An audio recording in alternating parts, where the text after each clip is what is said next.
오늘 나온 뉴스들을 언박싱해드리는 기자 언박싱. 오늘은 아주경제 김태현 기자 나왔습니다. 어서 오십시오. 안녕하십니까, 김태현입니다. 코로나 현황부터 알려주시죠.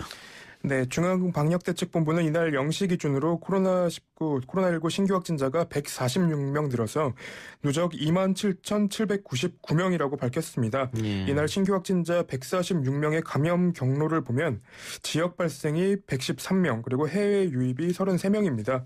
지역 발생 확진자는 전날보다 42명 증가해서 지난 8일 이후 사흘 만에 다시 세 자릿수로 올라섰고요. 확진자가 나온 지역을 보면 서울 39명, 경기 42명, 그리고 수도권이 81명입니다. 수도권 외 지역은 경남 10명, 강원 8명, 충남 6명, 부산 3명, 광주 2명, 대전, 충북, 전북 각 1명씩입니다.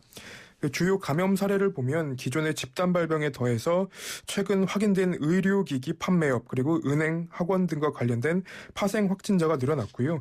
이 밖에 서울 강서구 보험사, 그리고 강남구 럭키사우나, 동대문구 에이스 희망케어센터, 그리고 군포시 의료기관 및 안양시 요양시설 등에서 확진자가 잇따르고 있습니다. 날씨가 추워지고 있고 실내 활동이 많아지다 보니까 확진자 수가 좀처럼 줄지 않는 건 이해합니다만은 그 1단계로 낮췄는데 계속해서 세 자릿수가 나오고 있기 때문에 방역당국이 또 어떻게 할까 좀 고심이 있을 것 같습니다. 알겠습니다. 문재인 대통령과 바이든 미국 대통령 당선인 간 첫 전화통화 시간이 조율 중이라고요?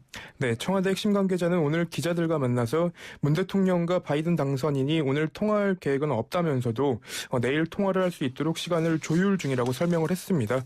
바이든 당선인의 대선 승리가 확정된 지 나흘 만에 문 대통령과의 첫 통화가 성사될 전망이고요. 예. 이번 통화를 시작으로 문재인 정부와 바이든 당선인 측의 공식적인 소통이 이어질 것으로 예상됩니다. 폼페이오 장관이 실수하지 마라 뭐 이런 얘기도 했던데 그게 아직은 우리가 정권을 잡고 있다 뭐 이런 말인 것 같기도 합니다. 그런데 다른 나라 정상들도 바이든이랑 통화를 했죠? 예, 그렇습니다. 지난 10일 영국, 프랑스, 독일, 아일랜드 등 유럽 주요국 정상과 그리고 캐나다 트리도 총리와의 통화를 시작으로 정상통화 일정에 나섰습니다. 바이든 당선인이 정상통화 첫 순서로 유럽을 택한 것은 이전에 이제 아메리카 퍼스트를 앞세워서 유럽 동맹국들과 마찰을 빚어온 도널드 트럼프 대통령과 차별화를 꾀하기 위한 것으로 보이고요. 한국을 비롯한 아시아 동맹국과도 통화를 이제 연속적으로 할 것으로 보입니다. 이게 국내 이야기 해보죠. 네. 법무부가 오늘 사실 확인을 거치지 않은 무분별한 의혹 제기에 깊은 유감을 표한다라고 했는데 어떤 내용이 나왔길래 사실 확인을 거치지 않은 내용이라고 했습니까?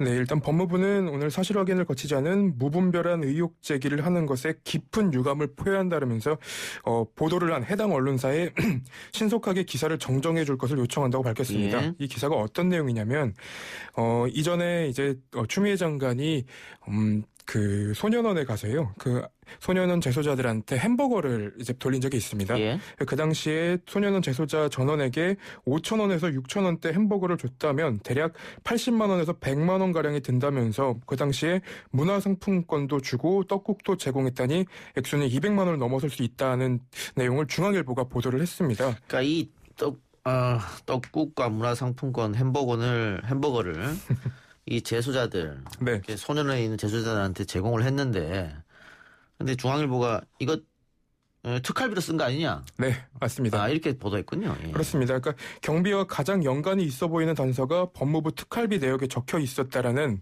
조수진 국민의힘당 의원의 주장을 받은 건데요. 그러니까 2020년도 지출 검증 과정에서 1월 15일 서울소년원 특활비 291만 9천 원이라고 적혀 있음을 확인했다는 내용도 기사에 포함이 돼 있습니다. 예. 그러니까 이에 이제 법무부가 조수진 의원이 특활비 지출이라고 주장한 그 돈은 서울소년원 사회복무요원 인건비고 햄버거 대금이나 특활비는 전혀 상관없는 지출로 확인됐다고 밝혔습니다. 예. 근데 조수진 의원도 기자 출신인데 팩트체크 안 하고 이렇게 이야기한 것도 그렇습니다만 그 중앙일보에서도 나름 팩트체크를 해야 될 텐데 네. 그 국회의원이 얘기했다고 그냥 받아 쓴 것도 문제 좀 있어 보이네요. 그렇습니다. 그 법무부의 확인을 전혀 안 한 걸로 알려졌는데요. 여기 보면은 추미애 장관이 오늘 예결위에 나와서도 이거에 대해서 크게 좀 지적을 했습니다. 예. 그러니까 특수활동비나 업무 추진비가 아니라는 점을 명확히 했고요. 그리고 이 돈의 출처는 기관 운영 경비와 직원들이 불우이웃 돕기 성금으로 모은 돈이라는 점을 밝혔습니다. 예. 중앙일보에서는 앞으로 또 뭐 정정을 할지 어떻게 좀 보고요. 윤석열 검찰총장의 부인이죠. 김건희 씨와 나경원 전 의원에 대한 압수수색 영장이 통으로 다 기각됐습니다. 네. 서울중앙지검 반부패 수사의 2부는 이제 최근 김건희 씨가 운영하는 코바나 컨텐츠 사무실과 전시회에 협찬한 기업 등에 대해 압수수색 영장을 청구했지만 법원이 이를 전부 기각했고요. 이보다 하루 앞서 자녀 입시 비리, 부정 채용 의혹 등으로부터 시민단체로부터 고발당한 나경원 전 미래통합당, 지금 현 국민의당 의원 자택에 대한 검찰의 그 압수수색 영장도 기각을 했습니다. 법원이 영장을 기각한 주요 사유가 조금 이해가 안 되는 부분인데요. 이 주요 증거들에 대한 임의 제출 가능성이 있고 영장 집행 시 법익 침해가 중대하다라는 말을 했습니다. 예. 그거 포함해서 또 당사자를 한 번도 부르지 않지 않았느냐 뭐 이런데 네. 그러면 반대로 조국 전 장관의 부인이죠. 정경심 교수 때는 그럼 왜 70여 군데 압수수색을 다 허락해줬냐. 네. 뭐 이러면서 형평성이 안 맞는 거 아니냐 이런 것 같아요. 그렇습니다. 지금 재판에서 나온 이제 현출된 자료들만 봐도 정경심 교수와 조국 전 장관 그리고 그 가족들이 갖고 있는 전자기기는 다 압수를 한 것 같아요, 검찰이. 예. 그래서 한 15대 정도를 가져간 것 같은데 이제 지난해 8월부터 압수수색은 이제 정경심 교수가 기소된 이후에도 계속 진행이 됐었죠. 그리고 자택에 대한 이제 조 전 장관 방배동 자택에 대해서는 그 11시간 동안 압수수색을 하면서 수차례 추가 영장도 발부가 됐었고요. 이 당시에 짜장면이 또 논란이 되기도 했었습니다. 예.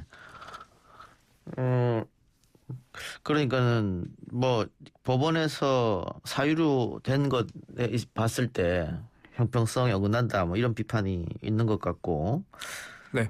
지금 이제 현직 나경원 의원의 남편의 경우 현직 판사고요. 그리고 예. 김건희 씨 같은 경우는 현직 검찰총장의 남편이기 때문에 제가 취재하다 보니까 이거는 정관예우가 아니라 현관예우라는 예우다. 얘기도 나오고 있습니다. 근데 법원에서 특히 압수수색 영장 같은 경우는 구속영장하고는 완전 다르잖아요. 네. 압수수색 영장은 수사를 한번 제대로 해보라고 해주는 거기 때문에 네. 기각하는 경우가 잘 없는데 어쨌든 기각이 됐습니다. 그러면 일단 수사에는 제동이 한번 걸리겠네요. 네, 수사에 제동이 걸렸습니다. 그래서 오늘 이제 그 같은 수사를 하고 있는 반부패 수사부에서 서초 세무서에서 과세 자료를 확보한 것으로 알려졌습니다. 그 김건희 씨 코바나 컨텐츠 관련한 자료인데 이에 대해서 비판의 목소리가 왜 나오는지 모르겠지만 나오고 있습니다. 이게 뭐 표적 수사라는 뭐 그런 예. 주장인데 그렇게 된다면 조국 전 장관에 대한 수사나 정경심 교수에 대한 수사도 같은 비판이 나왔어야 됐는데 지난해는 그런 비판은 거의 없었습니다. 예. 현직 부장판사가 사망했다는 소식이 전해졌나요? 네, 오늘 법조계와 경찰에 좀 따르면요. 서울 강남경찰서는 어제 그 서울 서부지방법원 이모 부장판사가 어제 오후 9시 40분쯤 한 식당 인근 화장실에 쓰러졌다는 신고를 받았고요. 이 부장판사는 당시 법원장이 주재하는 회식에 참석 중이었고요. 그리고 발견 장소에서 심폐소생술을 받으면서 병원으로 옮겨졌지만 같은 날 오후 11시 20분쯤 숨진 것으로 알려졌습니다. 이 사망 원인은 과로로 인한 급성 심근경색으로 추정이 되는데 경찰이 지금 정확한 사인을 밝혀내기 위해서 부검을 의뢰한 상태입니다. 예. 뭐 최근에 검사들 또 판사들 과로로 인한 이런 심장병 또 급성 심근경색으로 인한 사망이 이어지고 있기 때문에 뭐 인원을 좀 더 뽑든가 어떤 네. 방법이 필요할 것 같습니다. 네, 인원이 좀 늘어나야 될 것 같습니다. 안 좋은 소식이 들리니까 말이죠. 그런데 이 소식을 우리 언론이 전하면서 지금 연합뉴스, 조선일보, 중앙일보 윤미향 사건 담당 부장 판사 회식 중 쓰러져 숨져 이렇게 보도했거든요. 이게 그냥 현직 부장판사 사망이라고 쓰면 되는데 앞에 왜 윤미향 사건을 붙였을까? 그게 마치 이제 일반 시민들이 읽을 때는 윤미향 사건을 검토하다 이렇게 과로한 거다 이렇게 읽힐 수 있어서 이해가 안 되는 게 그렇다면 이 조수진 의원 사건도 지금 이 판사가 담당하고 있잖아요. 네, 맞습니다. 그럼 어떻게 진보 언론에서는 조수진 담당 부장 판사 회식 중 쓰러져 이렇게 써야 됩니까? 이게 좀 언론의 편향성에 문제가 있다 그런 생각이 듭니다. 알겠습니다. 오늘 이야기는 여기까지 듣죠. 지금까지 김태현 아주경리 기자였습니다. 네, 감사합니다.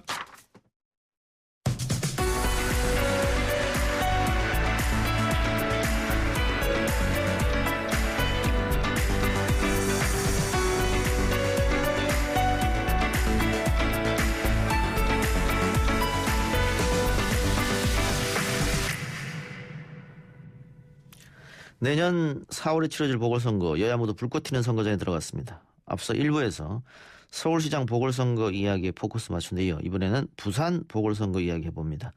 더불어민주당 부산시당 위원장이죠. 박재호 의원 전화로 연결하겠습니다. 의원님 나와 계십니까? 네, 반갑습니다.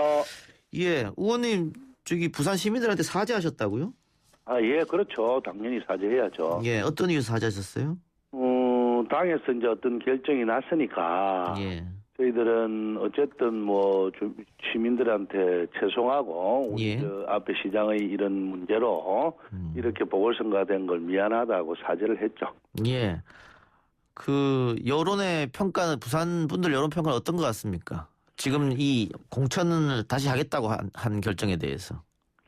아마 뭐 많은 분들이 조금 실망은 하겠지만 예. 그래도 이제 부산 경제나 부산은 너무 어렵잖아요. 예. 지방 도시가 돼서 특히 더 자영업자가 너무 많고 또 조선 자동차 프렌트 이런 게 이제 사양 산업이 돼 가니까 예. 그래서 경제 문제 이런 것 때문에 저희들이 경제 정책이나 부산을 어떻게 살리겠다라고 하면서 아마 이 선거를 하게 되면 예. 시민들이 올바른 평가를 안 하겠나 하는 생각을 갖습니다. 예, 알겠습니다. 부산시장 후보로 당내에서 여러 명 인사들의 이름이 오르내리고 있는데 일단 그 원내에는 뭐 최인호, 전재수 또 의원님까지 이렇게 오르내리고 있고 네. 원외에는 뭐 김혜영, 김영춘 네. 또 이런 사람들이 오르내고 있습니다. 뭐 현직 뭐 부시장 이름도 나오던데 네네. 의원님 어떻게 출마하실 생각이 있으세요? 저는 출마를 안 하죠. 안 왜냐하면 하십니까? 우리 부산의 현역 의원들은요. 예. 만약에 출마를 하게 되면 자기 지역구는 무조건 국민의힘 쪽으로 간다고 봐야죠. 그리고 또 1년 만에 예. 주민들한테 그렇게 하는 거는 주민들한테 미안코 또 예의가 아니죠. 국회의원 당선 1년 만에 그렇게 하는 건 얘기가 아니다. 그렇죠. 예. 그러면 부산 원내 인사들은 안 나간다고 보면 됩니까?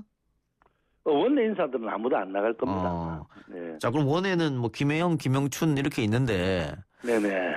그 뭐 오늘 보도에 뭐 김영춘 의원이 또 안 좋은 쪽으로 이름이 오르내려서 혹시 통화해 오셨어요? 동안도 전혀 자기는 문제가 없고 예. 자기 친구인 이강세라는 친구가 대학교 동기인데 예. 2016년에 한 번 선거 전에 와서 만난 거 말고는 없답니다. 그래서 본인은 뭐 전혀 관계가 없고 예. 그런 문제가 언론에 자꾸만 내리는 것조차도 자기는 조금 명예훼손으로 그걸 하겠다라고 그럽니다. 예. 예, 그건 좀 지켜보고요. 최근 여론조사 나온 거 보니까는 뭐 그렇게 큰 차이는 안 나더라고요. 여야가. 지금 맞습니다. 판세는 어떻게 보세요? 그 여론조사상은 큰 차이가 안 나는데요. 예. 체감은 좀 차이가 나죠. 아하. 뭐 어쨌든 부산 아시다시피 오랫동안 한 당이 오랫동안 하다 보니까 예. 그래가 또 부산 시민들은 이제 서울 뉴스를 많이 보거든요. 예. 그러다 보니까 조금 뭐 아무래도 그런 쪽으로 많이 빠져 있어서 체감할 때는 좀 많이 차이가 좀 한 뭐 10% 이상 차이가 난다고 봐요. 예. 제가 그 부산 분들 몇 분한테 한번 취재를 해봤더니 민주당에서 바꿔달라 그래서 바꿔줬더니 네. 부산이 뭐가 바뀌노? 뭐 이런 말씀도 하시고 네. 그렇더라고요. 그러니까 시장을 한번 바꿔줘봤는데. 그런데 시장 바뀌어서 뭐 2년도 안 했고 또 뭐 28년 동안 했는데도 안 바뀌는데 예. 저희들이 그래도 적어도 한 8년은 해야 예. 평가를 받는 거죠. 예. 한 번 더 기회를 달라 이 말씀이시네요. 그렇죠. 한 번 더 기회를 줘서 한번 이 변화를 한번 보면 걸어놓고 이제 정상적으로 양당을 평가를 하셔야 되는데 예. 뭐 28년 동안 했던 당이 뭐 부산이 계속 침체되고 젊은 사람 빠져나가고 이렇게 했잖아요. 예. 근데 그 이유를 제가 알았어요. 어허. 어떻게 알았느냐.